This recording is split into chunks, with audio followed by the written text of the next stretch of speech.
memberitahukan peristiwa atau kejadian. Nah, kira-kira apa tuh? Teks berita. Ya, betul-betul. Terus apa yang disebarkan oleh wartawan atau jurnalis?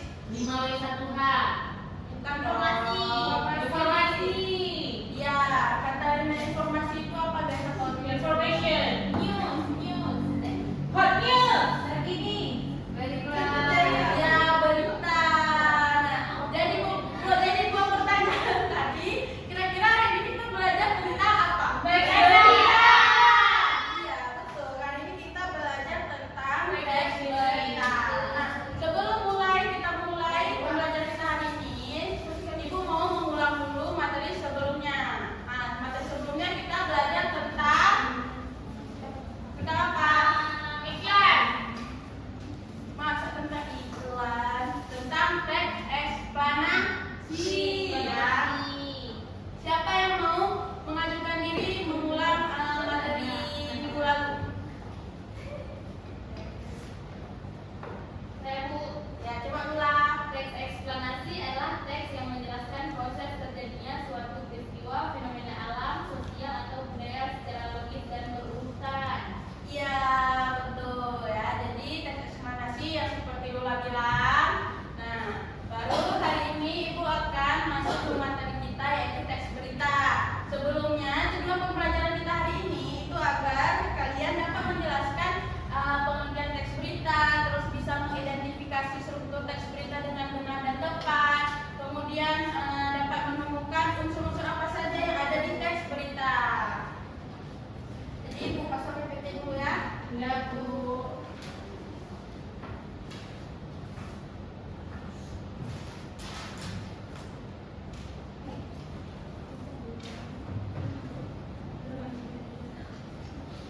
Lewat itu.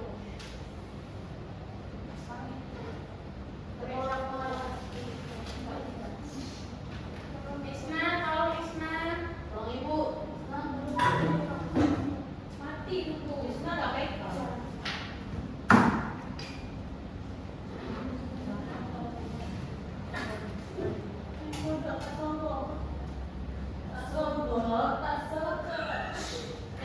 Boleh lihat.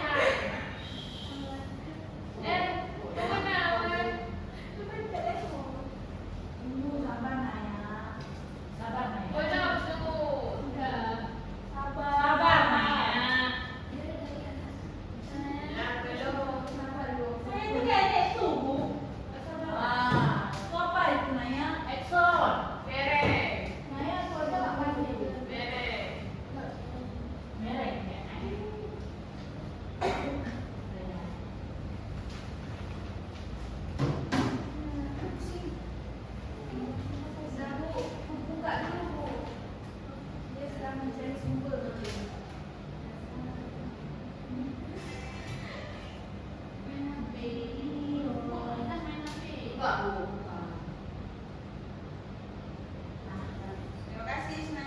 Ya Bu.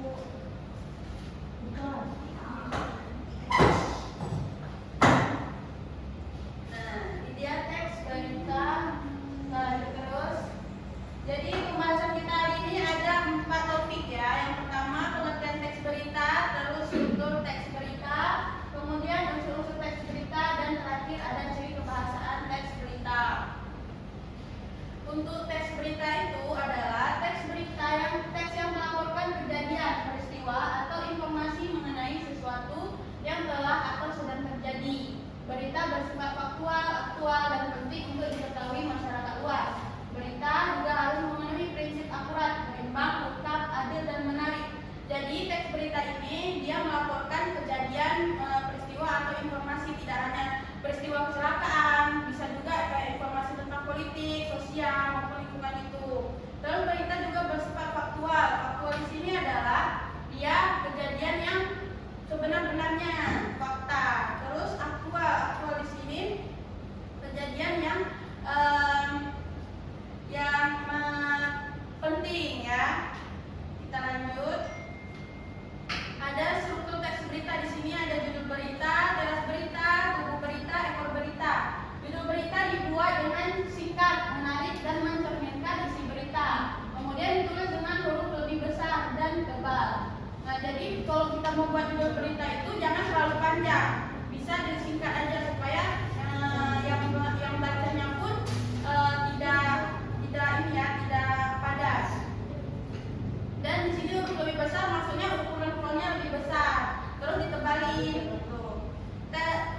teras berita. Di sini teras berita itu memuat inti berita. Terus menjawab minimal 3 unsur, yaitu what, who, when, atau where. Biasanya terdiri dari satu paragraf berupa 30 sampai 40 kosakata. Terus tubuh berita. Di sini merupakan penjelasan lebih lengkap dari teras berita tadi. Yang teras berita tadi itu cuma menjelaskan 3 unsurnya aja, tapi di tubuh berita ini menguraikan 6 unsur berita yang nanti akan dijelaskan. Terus yang terakhir strukturnya ada ekor berita. Ekor berita ini nggak terlalu penting, tapi biasanya penulis itu membuatnya dengan menambahkan informasi pendukung seperti sumber-sumber yang ada di tempat kejadian gitu ya. Kita lanjut. Nah, ini ada unsur teks berita, ada what, ada who, ada when, where, why, dan how. Ada yang pernah dengar nggak ini unsur teks berita? Pernah. Coba jelasin Najwa, unsur berita ini bagaimana? Jadi di dalam sebuah teks berita itu harus mengandung 5W 1H. Jawaban dari 5W 1H. Ya benar. Jadi kayak what itu berarti dia menanyakan peristiwa apa yang terjadi. Terus siapa yang terlibat dalam peristiwa itu. Terus kemudian when, kapan peristiwa itu terjadi, sampai seterusnya. Kemudian ada ciri kebahasaan teks berita, itu mencakup 7 ciri kebahasaan. Yang pertama menggunakan bahasa baku dan formal. Nah, di sini membuat teks berita itu tidak bisa menggunakan bahasa yang tidak baku. Kita gunakan bahasa yang baku, jangan misalnya kan kata baku enggak, tapi kita buat di teks berita itu enggak, tapi kita buat tidak. Terus menggunakan kalimat efektif dan lugas. Dalam membuat teks berita itu kita membuat kalimatnya jangan kalimat yang boros ya. Terus yang ketiga menggunakan kata kerja transitif. Nah, apa itu transitif? Yaitu yang memerlukan objek. Kalau intransitif itu Memerlukan objek. ya benar. Terus kemudian menggunakan konjungsi temporal seperti kemudian, lalu, setelah itu, atau sebelum itu. Terus yang kelima menggunakan keterangan waktu dan tempat. Nah, maksud keterangan waktu dan tempat biasanya kalau kalian ada baca berita itu di awalnya ada misalnya Banda Aceh 23 November 2025. Nah, itu dinamakan dengan keterangan waktu dan tempat. Terus menggunakan kalimat langsung. Nah, kalimat langsung ini biasa ditandai dengan tanda petik buah. Itu dinamakan kalimat langsung. Tanda aja kalau misalnya ada tanda petik buah itu dia berarti menggunakan kalimat langsung. Kemudian menggunakan kata kerja mental seperti mengatakan, memberitahukan, mengungkapkan. Kayak contohnya misalnya polisi mengungkapkan bahwa kecelakaan ini bla bla bla bla gitu. Nah, ini ada contoh video berita. Ini ya. Kali dalam apa? Dia dalam itu kan? Ya, insya Allah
NZ apa ya?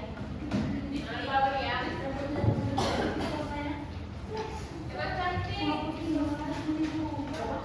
Nah, ya berapa ya? 65.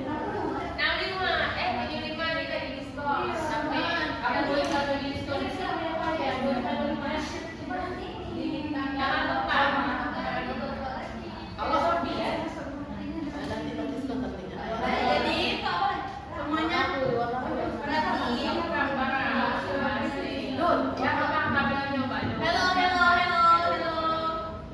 Perhatikan dulu ya. Pertama kalian buat nama kelompok di sini, terus buat anggotanya, buat kelasnya kelas berapa, buat hari sama tanggal. Nah, terus di sini baca dulu contoh beritanya. Terus di sini di lembar kedua ada soal.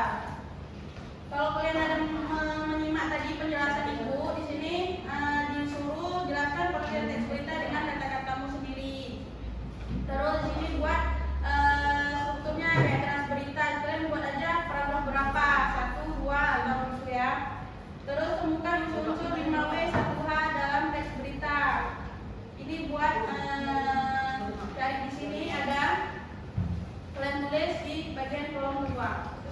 Masih ya? Ya, waktunya 10 menit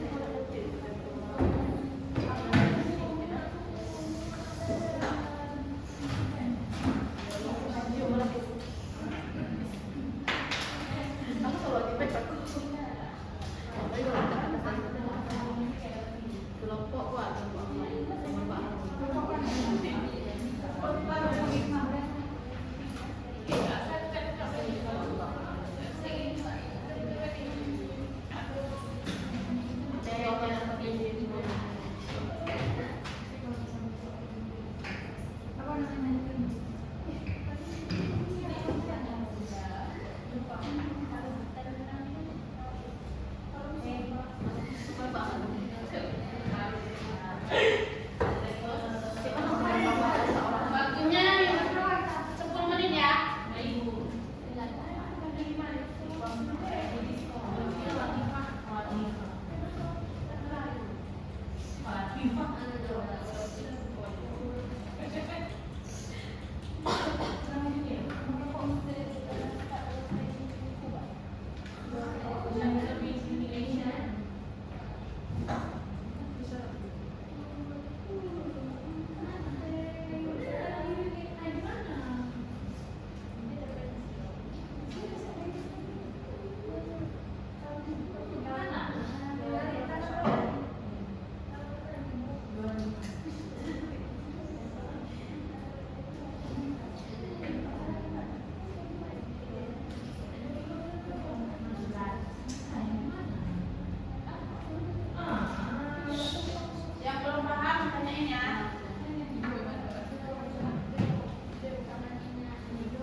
ingin menjawab pertanyaan nomor 1. Moderator adalah jelaskan pengertian dari teks berita dengan kata-katamu sendiri. Teks berita adalah teks yang menyampaikan informasi mengenai sesuatu peristiwa yang benar-benar terjadi dan disampaikan secara jelas, faktual, serta tidak memihak agar masalahnya dipahami oleh pembaca. Sekian dari kami. Ya, terima kasih.